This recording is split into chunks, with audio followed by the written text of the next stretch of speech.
Aspirants dear aspirants NCERT की इस series में आज हम ज्योग्राफी क्लास 6 के चैप्टर नंबर 1 को कवर करेंगे। इसमें सबसे पहले हम ये देख लेते हैं कि कौन कौन से इम्पॉर्टेंट पॉइंट्स हमें आज चैप्टर 1 से लेने हैं। तो मैंने ऑलरेडी इसे अलग से नोट डाउन कर रखा है। हम समझेंगे what is full moon, new moon जिसे हम अमावस्या बोलते हैं, और फुल मून को हम पूर्णिमा बोलते हैं। सेलेस्टियल बॉडी यानी कि खगोलीय पिंड क्या होते हैं, स्टार के बारे में, प्लानट के बारे में, कॉन्स्टलेशन यानी नक्षत्र के बारे में, पोल स्टार ध्रुवीय तारे के बारे में, सोलर सिस्टम क्या है जिसमें कि sun, earth, moon, asteroid, meteoroids, galaxy, universe, ये सब मतलब सोलर सिस्टम के जो पार्ट हैं, और जो बाकी जो पार्ट हैं उन सबको हम देखेंगे अलग से। सैटेलाइट्स वगैरह क्या है इनके बारे में भी देखेंगे। और थोड़ा लास्ट में कुछ चीज़ें मुझे जो अलग से ऐड करने का मुझे लगा कि इस चैप्टर में अलग से उसको बताया जाना चाहिए।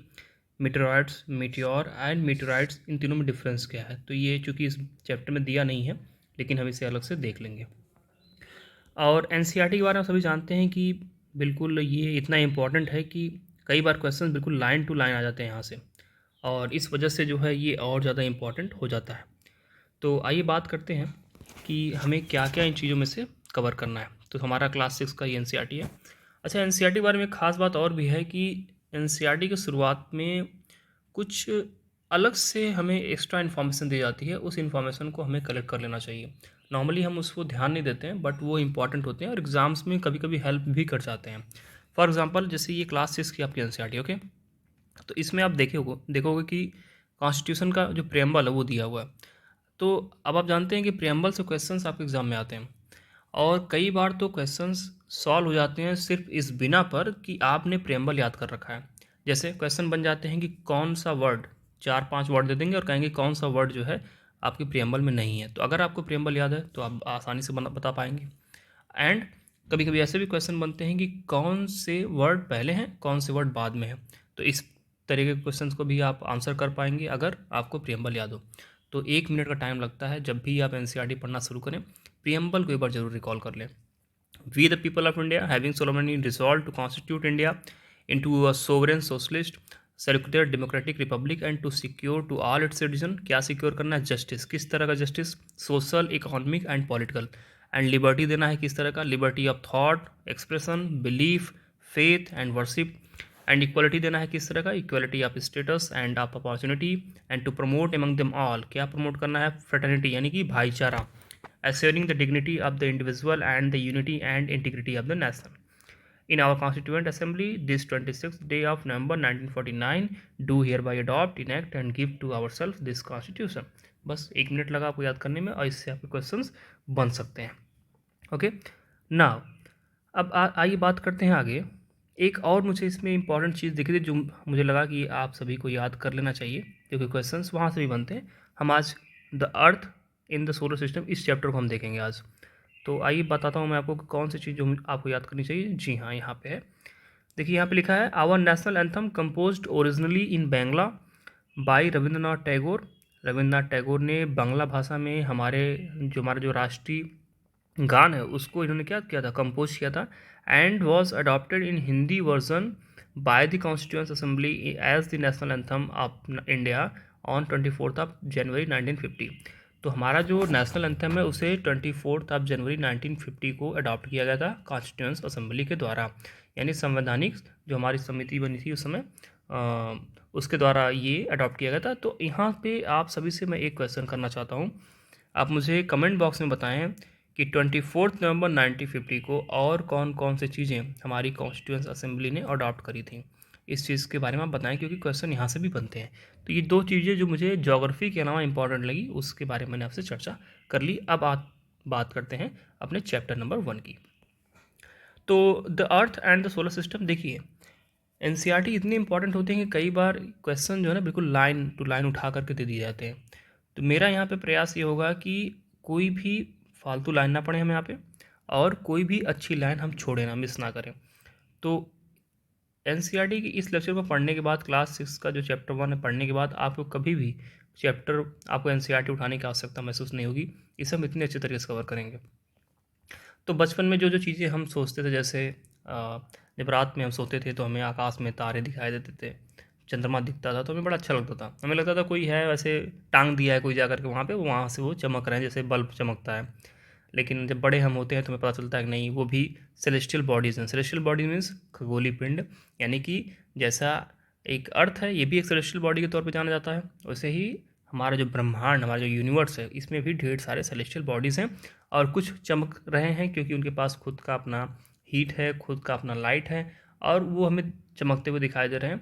और वो हमसे बहुत दूर है, इस वजह से थोड़ा सा कम चमकते हुए दिखाई दे रहे हैं। अगर वो हमारे ज़्यादा पास होते तो जितना मून हमें चमकता हुआ दिखाई देता है, शायद उससे भी ज़्यादा वो चमकते हुए हमें दिखाई देते हैं। ये सब चीज़ें हमें बाद में पता चली, तो उसके बारे में बात हमें करने की आवश्यकता नहीं, ये तो बहुत ही बेसिक बातें थी। अब बात करते हैं फुल मून क्या होता है। देखिए, फुल मून वो होता है जब चंद्रमा एक बार ना पूरा दिखता है, बिल्कुल एकदम बड़ा सा दिखाई देता है आपको, और ये महीने में एक बार होता ही है। तो वंस इन अ मंथ ये आपको मिलता है चंद्रमा पूरा, जिसे हम बोलते हैं पूर्णिमा। पूरा मतलब पूर्णिमा, ओके। तो यहाँ पे हमें चंद्रमा पूरा दिखाई देता है महीने में एक बार, तो इसे हम कहते हैं पूर्णिमा, यानी कि full moon night, okay. And only once in about a month's time, मतलब एक महीने में एक बार ही होता है। कई बार ऐसा मतलब स्थिति बनती है कि 2 बार भी होता है, उसके बारे में भी हम चर्चा बाद में कर लेंगे। और दूसरा जो होता है न्यू मून होता है। न्यू मून यानी कि अमावस्या, एक ऐसी रात्रि जब चंद्रमा बिल्कुल क्या होता है, बच्चा होता है, गायब हो जाता है एकदम, तो उसे हम कहते हैं अमावस्या की रात्रि, okay. And on this day you can watch the night sky best provided it is clear night. अगर अमावस्या के दिन अगर आसमान साफ़ है तो आप आसमान को पूरी साफ तरीके से देख सकते हैं, क्योंकि उस समय चंद्रमा होता नहीं है। तो चंद्रमा ना होने की वजह से जो एक उजाला होता है स्काई में, वो नहीं होता है, बिल्कुल अंधेरा होता है, तो आप आकाश में दूर तक देख पाते हैं अपनी नंगी आंखों से। तो ये सबसे अच्छा टाइम होता है आकाश में कुछ भी देखने का, ओके। सो अब बात करते हैं सेलेस्टियल बॉडीज़ क्या होती हैं, यानी कि जो खगोलीय पिंड होते हैं वो क्या होते हैं। तो अब देखते हैं, देखिए जो सन होता है, जो मून होता है, और इसी प्रकार से और ढेर सारे जो आपके आकाशीय पिंड होते हैं जो हमें रात में दिखाई देते हैं चमकते हुए, वो सारे ही क्या होते हैं, सेलेस्टियल बॉडीज़ होते हैं, ओके। अब देखिए जो हमारा सोलर सिस्टम है, सोलर सिस्टम के बारे में आप सभी को पता ही है। तो सोलर सिस्टम की बात अगर करें तो उसमें सबसे इम्पोर्टेंट कौन है, सन है, क्योंकि सन ही क्या है, सोलर सिस्टम में जो भी लाइट मिलता है, जो भी हीट मिलता है, उसका एक क्या सोर्स है। तो सन एक स्टार भी है, इसे भी आप जानते होंगे। तो स्टार क्या होता है, स्टार के बारे में समझ लेते हैं। तो स्टार एक ऐसा सेलेस्टियल बॉडी होता है कि उनके पास खुद का क्या होता है, वो खुद का उनके पास हीट होता है, और खुद का उनके पास लाइट होता है, जो कि वो लगातार एमिट करते रहते हैं। तो अगर स्टार्स की बात करें तो some celestial bodies are very big and hot, and they are made up of gases, उन गैसेस से बने होते हैं। And they have their own heat and light which they emit in large amount. These celestial bodies are called stars. और sun भी क्या हमारा एक स्टार है। तो स्टार के बारे में हमने जान लिया कि इनके पास खुद की हीट और खुद का लाइट होता है, ओके। एंड ये चीज़ हमने देख ली यहाँ पे। अब हम बात करते हैं आगे, कॉन्स्टलेशन क्या होता है, यानी नक्षत्र क्या होते हैं। तो कॉन्स्टलेशन के बारे में आप सभी जानते हैं कि ये एक प्रकार के ग्रुप ऑफ स्टार्स होते हैं। ढेर सारे स्टार्स एक जगह पे होते हैं तो उन्हें हम कहते हैं कॉन्स्टलेशन। और इनमें जो सबसे पॉपुलर है वो है अर्सा मेजर, ओके। अर्सा मेजर जिसे हम कि बिग बियर भी कहते हैं। एंड ये एक प्रकार का कॉन्स्टलेशन है। और ये क्या करते हैं कि ढेर सारे स्टार्स होते हैं, उनको ले करके ये क्या करते हैं, एक पैटर्न बनाते हैं। उन पैटर्न को ही हम कहते हैं कॉन्स्टलेशन, और कोई बहुत खास बात इसमें नहीं जानने की। और इसी का एक भाग है वो सप्तऋषि, इसे बोलते हैं सप्तऋषि मंडल भी बोलते हैं इसे, जिसे हम आपका सप्तऋषि मंडल बोलते हैं। और ये जो है इम्पॉर्टेंट इसलिए हो जाता है क्योंकि इसके माध्यम से, सप्तऋषि मंडल के माध्यम से ही आप जो एक नॉर्थ पोल है, जो नॉर्थ स्टार है, जिसे हम उत्तरी उत्तरी तारा भी कहते हैं, इसको आप लोकेट कर सकते हैं। जैसे देखिए सप्तऋषि मंडल में कितने तारे होते हैं, 7, ओके। तो 7 तारों में जो 2 तारे जो एक सीध में बिल्कुल हैं, इन तारों को अगर आप मिलाएंगे तो आपको जो तारा दूर दिखाई देगा जो कि एकदम चमकता हुआ रहेगा, उसे हम कहते हैं नॉर्थ स्टार, यानी उत्तरी ध्रुव, उत्तरी तारा, ओके। एंड इसी इसी तारे को जो है हम सप्तऋषि मंडल से क्या करते हैं, लोकेट कर पाते हैं। तो ये इसका एक खास बात है। अब इसका और भी क्या फ़ायदा है, जैसे पहले के समय में जब हमारे पास ये ढेर सारे गैजेट्स नहीं होते थे, हमारे पास जो दिशा ज्ञान करने वाले यंत्र होते हैं थे वो अभी पहले नहीं थे। तो उस समय जो लोग हमारे होते थे, एनिशिएंट पीपल जो होते थे, वो क्या करते थे, इनकी मदद लेते थे। इनकी मदद यानी कि जो ये आपके कॉन्स्टलेशंस हैं, तो इनकी मदद लेते थे, और ये इसके माध्यम से अपने डायरेक्शंस को क्या करते थे, लोकेट करते थे। जैसे जो पोल स्टार है, जिसे हम कहते हैं नॉर्थ स्टार, जिसे हम कहते हैं the north star indicates the north direction, it is also called the pole star. तो जो नॉर्थ स्टार, इसे हम पोल स्टार भी कहते हैं, उत्तरी तारा भी कहते हैं। तो ये जो तारा है, इस तारे के माध्यम से वो अपने डायरेक्शन को इंडिकेट कर सकते हैं, क्योंकि ये जो तारा है ये हमेशा एक ही दिशा में रहता है। तो जब कोई चीज़ आपके रिस्पेक्ट में बिल्कुल स्थिर होती है तो उसके रिस्पेक्ट में आप किसी और चीज़ को लोकेट कर पाते हैं, ये आपके लिए आसान हो जाता है। तो इस तारे के माध्यम से जो पहले के लोग थे वो क्या करते थे, अपने डायरेक्शंस को लोकेट करते थे।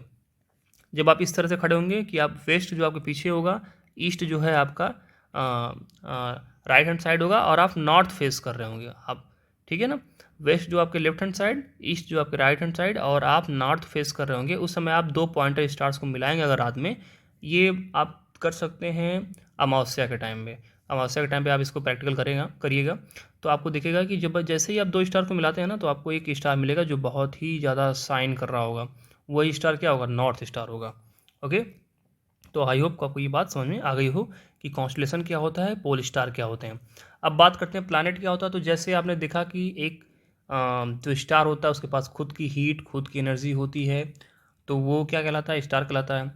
लेकिन कुछ ऐसे भी सेलेस्टियल बॉडीज़ हैं जिनके पास खुद का हीट नहीं होता है और खुद का लाइट भी नहीं होता है, और वो जो होते हैं वो लाइट वो लीट अप होते हैं किसके द्वारा, जो उनका सन होता है, सन यानी कि जो उनका स्टार होता है, वो उस स्टार के माध्यम से क्या होते हैं, चमकते हैं। तो ऐसे ऐसे सेलेस्टियल बॉडीज़ को क्या कहते हैं, प्लैनेट। जैसे कि अर्थ, अर्थ के पास स्वयं का तो कोई हीट है नहीं, स्वयं का कोई एनर्जी, कोई लाइट तो है नहीं।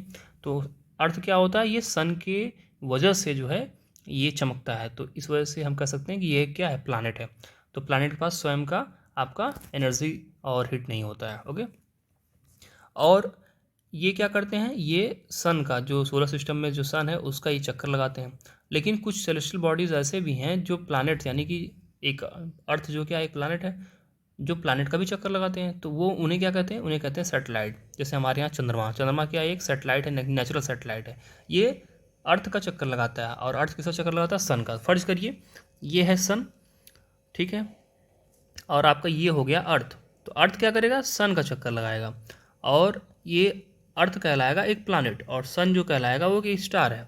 और मून जो है वो क्या करेगा, ये मून चक्कर लगाएगा अर्थ का, तो मून कहलाएगा अर्थ का सैटेलाइट। Okay, natural satellite. ऐसे आजकल साइंटिस्ट जो है आर्टिफिशियल सैटेलाइट्स भी बनाते हैं जो जो अर्थ का चक्कर लगाता है, लेकिन जो मून है वो क्या है, नेचुरल सैटेलाइट्स है।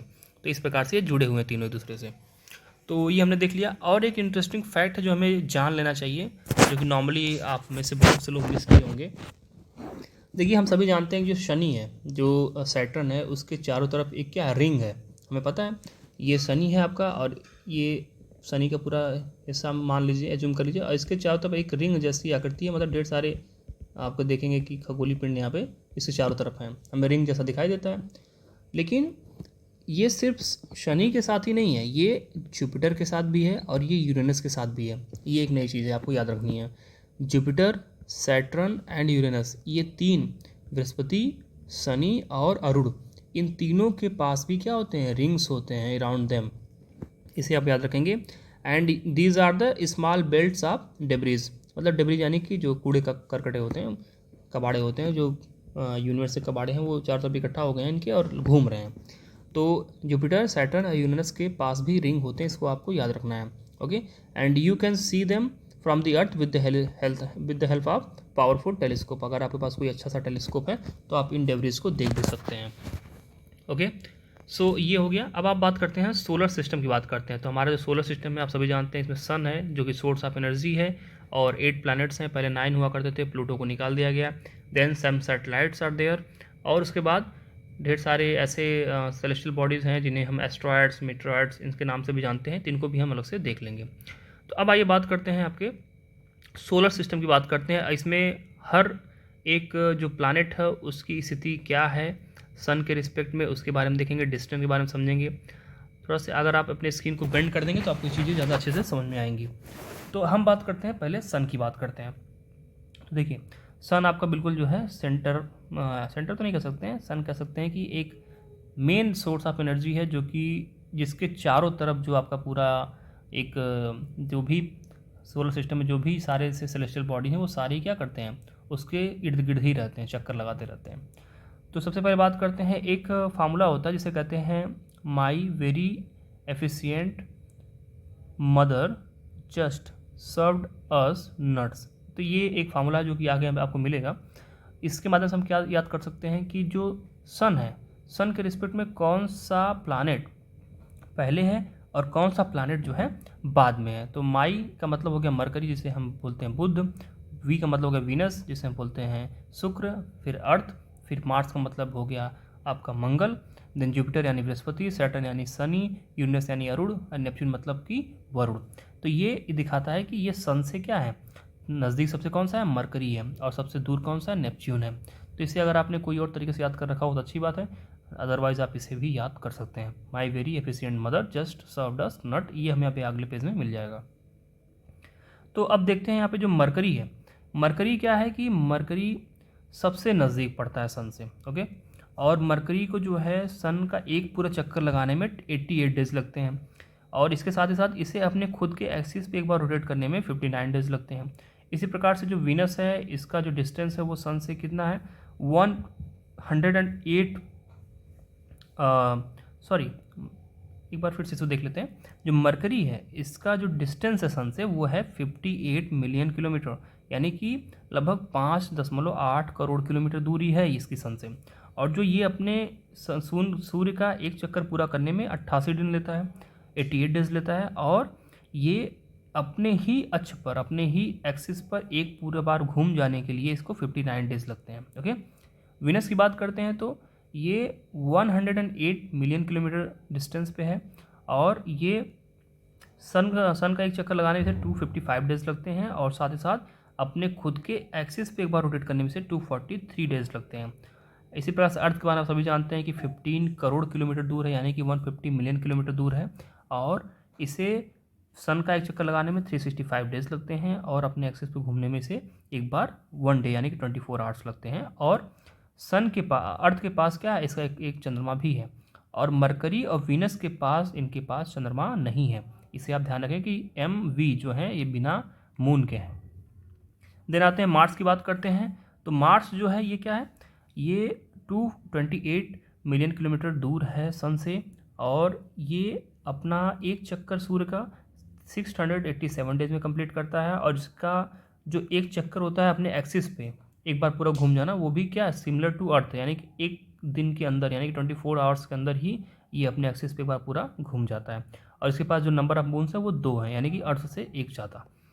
देन उसके बाद जो हमारा एस्ट्रॉयड बेल्ट है, इसे आप ध्यान रखेंगे, क्वेश्चन बन जाता है एस्ट्रॉयड बेल्ट्स कहाँ मिलते हैं। क्वेश्चन में ऑप्शन दे देगा कि एस्ट्रॉयड बेल्ट जो है जुपिटर और सैटर्न के बीच में मिलते हैं, तो गलत हो जाएगा।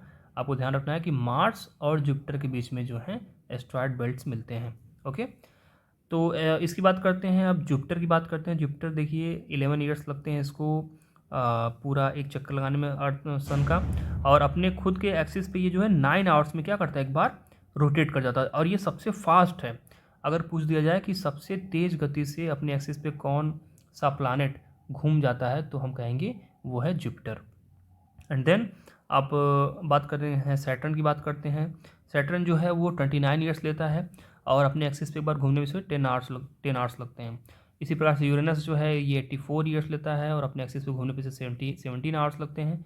एंड नेपच्यून भी 164 ईयर्स लेता है, और इसे अपने एक्सिस पे घूमने पर 16 आवर्स लगते हैं। अब इसमें याद करने वाली बातें क्या हैं, देखिए सबसे ज़रूरी बात यह है कि जब आप सन से दूर जाएंगे तो जितने भी आपके प्लैनेट्स हैं, इन सारे प्लैनेट्स में एक बात कॉमन दिखेगी कि सबका जो एक सन का जो एक पूरा कंप्लीट रिवोल्यूशन, एक चक्कर लगाने की जो बात है, वो कंप्लीट करने का जो टाइम है ना वो बढ़ता जाएगा। यानी कि मरकरी जो सबसे नज़दीक है ये सबसे कम समय में सूर्य का एक चक्कर लगा लेगा, और नेपच्यून जो सबसे दूर है ये सबसे ज़्यादा टाइम लेगा सूर्य का एक चक्कर लगाने में। तो ये एक कॉमन बात हो गई। दूसरी बात क्या आपको इसमें से याद रखनी है कि जो एस्ट्रॉयड बेल्ट है वो कहाँ है, मार्स और जुपिटर के बीच में है। तीसरी बात क्या याद रखनी है, सबसे नज़दीक कौन है, मरकरी है, यानी कि बुध है। चौथी बात याद क्या रखनी है, जुपिटर जो है ये अपने एक्सिस पे सबसे कम समय में एक बार रोटेट हो जाता है, यानी कि 9 आवर्स ही लगते हैं इसको रोटेट होने में। पांचवी सबसे इंपॉर्टेंट बात क्या है जो आपको इसमें याद रखनी है, वो है inner planet and outer planet. तो जो पहले के चार हैं सन के नज़दीक, पहले के जो चार हैं यानी कि एस्ट्रॉयड बेल्ट के पहले वाले, मरकरी, वीनस, अर्थ और मार्स, ये चारों क्या हैं, रॉक से बने हुए हैं, सॉलिड हैं ये। तो ये सन के सबसे नज़दीक है, इसलिए इसे बोलते हैं इनर प्लानट। लेकिन एस्ट्रॉयड बेल्ट के बाद वाले जो चार हैं ये गैस से बने हुए हैं और लिक्विड से बने हुए हैं, तो इनको जो हम कहते हैं आउटर प्लानट। तो एस्ट्रॉयड बेल्ट के पहले के चार इनर प्लानट और एस्ट्रॉयड बेल्ट के बाद के चार आउटर प्लानट। ओके, तो ये इंपॉर्टेंट चीज़ थी जो हमें इस वाले चैप्टर से देखनी थी। अब बात करते हैं कुछ और चीज़ों के बारे में, देख लेते हैं। चलिए ये हमने देख लिया। अब हम थोड़ा सा अलग अलग डिस्टिंक्ट तरीके से हम देख लेते हैं सन क्या है। सन के बारे में हालांकि हमने पहले ही देख लिया, that we often we often call it solar family with the sun as its head. Sun क्या है, सोलर फैमिली का क्या है, बिल्कुल हेड है, हमें पता ही है। ओके, अब बात करते हैं the sun is in the centre of the solar system. इसे ध्यान रखेंगे, सन क्या है, सेंटर में है। It is huge and made up of extremely hot gases. It provides the pulling forces, ध्यान रखेंगे, ये पुलिंग फोर्सेज प्रोवाइड करता है, that binds the solar system, जो कि सोलर सिस्टम को बांध कर रखने में हेल्प करता है। The sun is the ultimate source of heat and light for the solar system, but that tremendous heat is not felt so much because despite being our nearest star, it is far away from us, and the sun is about 150 million kilometre away from the earth. मतलब कहने का तात्पर्य यह है कि इतना ज़्यादा heat और लाइट होने के बावजूद भी हमें वो फील नहीं होता, हमें वो गर्मी हमें फील क्यों नहीं होती है। तो इसके पीछे रीज़न क्या है कि ये इतने ज़्यादा ये दूर है हमसे कि उनका वो जो हीट है ना वो हमारे पास बहुत ही अप्रोप्रिएट मात्रा में आता है, जिससे हमें बहुत ज़्यादा गर्मी भी नहीं महसूस होती है और बहुत ज़्यादा हमें ठंड भी नहीं लगती है। और अर्थ का आप जानते हैं कि अर्थ का जो डिस्टेंस सन से वो लगभग 15 करोड़ किलोमीटर के आसपास है। Then we talk about the planets. There are 8 planets, पहले 9 होते थे। और डिस्टेंस की बात करें तो मरकरी सबसे पहले है, वीनस है, अर्थ, मार्स, जुपिटर, सैटर्न, यूरेनस और नेपच्यून। और इसे आप याद करने का सबसे आसान तरीका है, माई very efficient mother just served us nuts. इसमें जो पहला लेटर है उससे आप देख सकते हैं, माई में एम का मतलब हो गया मरकरी, वेरी में वी का मतलब हो गया वीनस। इसी प्रकार से सबका पहला लेटर का मतलब आपको दिया हुआ है। तो ये दिखाता है कि सन से दूरी के हिसाब से ये कौन सा प्लैनेट पहले पड़ता है, कौन सा बाद में पड़ता है। अब कुछ चीज़ें ये कहते हैं कि क्या आप जानते हैं, sol in the Roman mythology is the sun god. Sun god मतलब कि solar means related to sun. कोई चीज़ ऐसी जो सन से रिलेटेड हो उसे कहते हैं solar. The family of sun is therefore called the solar system. जो सन की फैमिली उसे कहते हैं सोलर सिस्टम। एंड अब कुछ और भी बातों को देख लेते हैं इनके माध्यम से। ये कहते हैं कि many words used in a language may have been taken from some other language. जैसे कि ज्योग्राफी जो एग्जांपल के तौर पर देखते हैं, geography is a English word, it has its origin in Greek, लेकिन इसका ओरिजिन क्या है, ग्रीक में है, which relates to the description of the earth. It is made up of Greek words ge meaning earth and graphia meaning, graphia का मतलब writing, यानी कि अर्थ राइटिंग, अर्थ राइटिंग का मतलब होता है। तो इसे हम कहते हैं जी यानी कि जियो।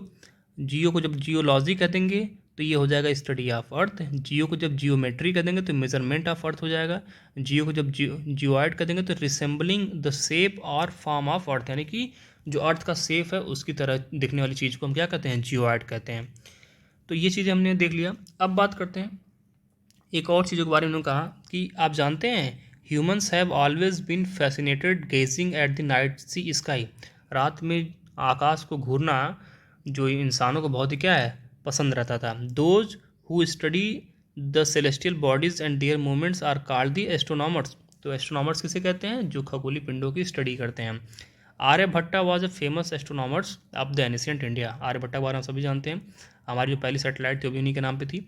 He said that the moon and the planets shine due to reflected sunlight, and today astronomers all over the world are busy exploring the universe. उन्होंने कहा कि जो मून है और जो प्लानट है ये सन की लाइट की वजह से क्या होते हैं, शाइन करते हैं। जब सन की लाइट इन पर पड़ती है, ये रिफ्लेक्ट करते हैं, तो हमें वो चीज़ दिखाई देती है।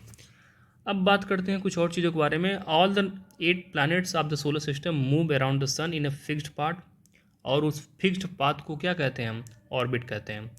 जैसे ये आपका सन हो गया और ये आपका हो गया अर्थ। ओके, तो अर्थ जो है ऐसे मान लीजिए घूम रहा है सन के चारों तरफ। तो ये जो इसका जो फिक्स्ड पाथ है ना, जो ये वाला इसका ये वाला जो हिस्सा है, ये फिक्स्ड पाथ, इसे ही कहते हैं हम orbit. Okay, these paths are elongated, they are called orbit. Mercury is the nearest to the sun and it takes only 88 days to complete one round along its orbit. Venus is considered as the Earth's twin. इसे भी ध्यान रखेंगे, important चीज़ है, पूछ दिया जाए कि अर्थ की जुड़वा बहन किसे कहते हैं, तो अर्थ की ट्विन जो है उसे कहते हैं वीनस को कहते हैं। क्यों कहते हैं? Because its size and shape are very much similar to that of earth. क्योंकि जो वीनस का जो साइज़ है और जो वीनस का शेप है, जितनी ये बड़ी है वीनस और ये इसका जो आकार है, वो दोनों ही अर्थ के लगभग एक जैसा मिलता है, इसीलिए इसे अर्थ की जुड़वा बहन भी कहते हैं। यानी कि जो शुक्र है उसे हम अर्थ की जुड़वा बहन कहते हैं। टिल रिसेंटली 2006 तक की बात करते हैं, 2006 तक जो है प्लूटो क्या था, ये भी एक प्लैनेट के रूप में कंसिडर किया जाता था। But in a meeting of international astronomical union, जो IAU है, उसकी मीटिंग में एक डिसीजन लिया गया कि प्लूटो जो है ये बाकी सेलेस्टियल बॉडी जो हमारे प्लैनेट्स हैं उनकी तरफ बिहेव नहीं करता है, इसलिए इसे एक डॉफ प्लैनेट के रूप में दर्जा दे दिया गया कि ये क्या है, एक डॉफ प्लैनेट है। ओके, एक बौना ग्रह इसे कह दिया गया। देन अब बात करते हैं अर्थ की। The earth is the third nearest planet to the sun, ये हमें पता है क्योंकि मरकरी वीनस के बाद आता है earth. My very efficient. Okay, it is the fifth largest planet. इसे आपको याद रखना है कि अर्थ जो हमारा है ये पांचवा सबसे बड़ा क्या है, प्लैनेट है।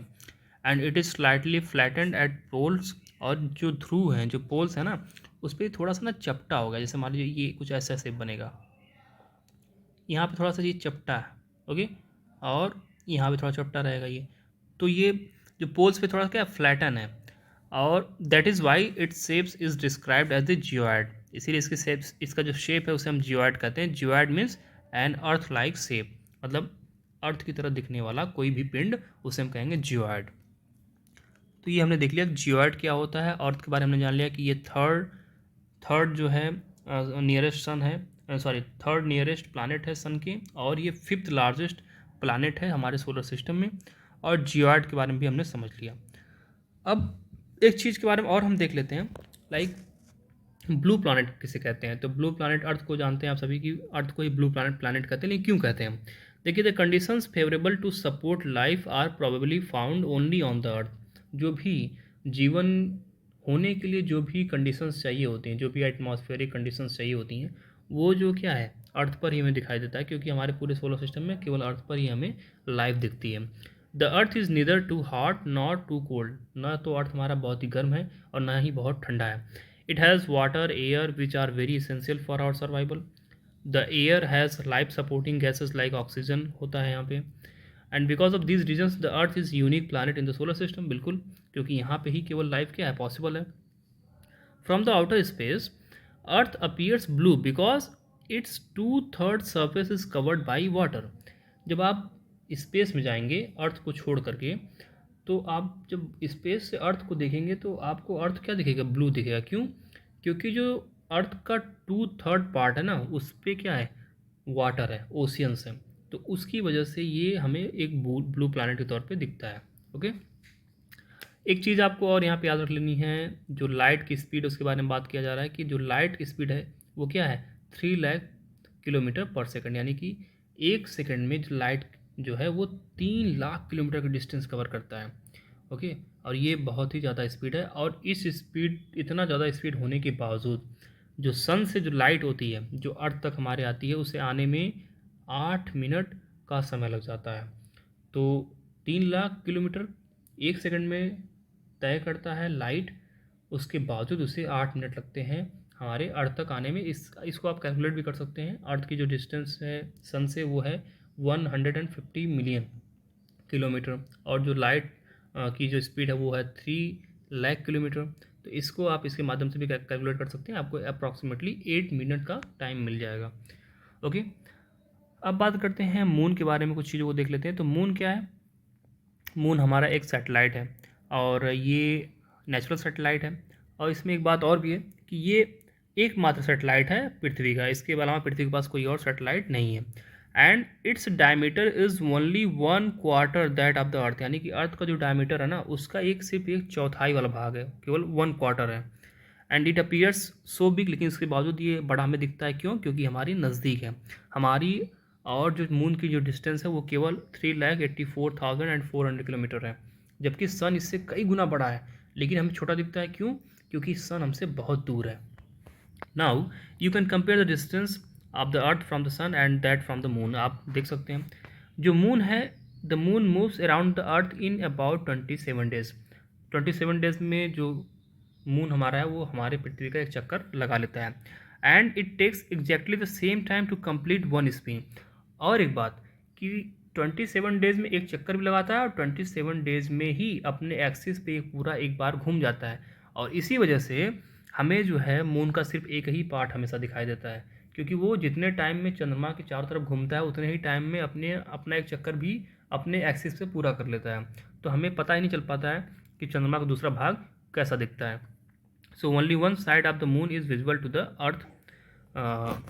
अर्थ लाइक हमें दिखता है एक ही भाग उसका। The moon does not have conditions favourable for life. क्यों? क्योंकि यहाँ पे आप देखेंगे कि जो एटमॉस्फेयर वो गायब है। It has mountains, plains, depressions, ये सारी चीज़ें हैं जैसे कि अर्थ पे हैं, लेकिन यहाँ पे लाइफ नहीं होती है। और कुछ चीज़ें इसके बारे में जान लेते हैं। पहले यहाँ पे हम देख लेते हैं इंटरेस्टिंग फैक्ट्स क्या है। नील आर्मस्ट्रांग के बारे में आप सभी जानते हैं। ये पहले आदमी थे जिन्होंने क्या था, चंद्रमा पे पैर रखा था। ऑन 21 जुलाई 1969 अपोलो 11 नाम था उस यान का जिसके माध्यम से ये लोग गए थे। तो 21 जुलाई 1969। दूसरा व्यक्ति कौन था उसके बारे में आप कमेंट में बताएं। Okay. A satellite is the celestial body that moves around the planet in the same way as the planet moves around the sun. हमने बात की कि सैटेलाइट क्या करता है, वो एक प्लैनेट का चक्कर लगाता है और प्लैनेट क्या करता है, सन का चक्कर लगाता है। तो जिस प्रकार से एक प्लैनेट एक सन का चक्कर लगाता है या स्टार का चक्कर लगाता है, उसी प्रकार से एक सैटेलाइट जो है वो प्लैनेट का चक्कर लगाता है। दोनों में सिमिलरिटी रहती है, बस वो क्या है डिफरेंस होता है कि वो उनका लगाते हैं, वो उनका लगाते हैं। So at satellite is a celestial body that moves around the planet in the same way as the planet moves around the sun. ये तो बात हो गई सैटेलाइट की, जनरल में बात कर दिया हमने। लेकिन सैटेलाइट भी कई टाइप्स के होते हैं। एक मैंने बात करी आपसे कि एक नेचुरल सैटेलाइट होता है जैसे कि मून। तो मून एक नेचुरल सैटेलाइट है, लेकिन आजकल ह्यूमन इंसान भी सैटेलाइट बना रहे हैं। तो a human made satellite is an artificial body. It is designed by scientist to gather information. क्या करने के लिए? इन्फॉर्मेशन गेदर करने के लिए अबाउट द यूनिवर्स और फॉर द कम्युनिकेशन। आप देखते हैं ढेर सारे सैटेलाइट्स आपके स्काई में लगाए गए हैं। It is carried by a rocket and placed in the orbit around the sun.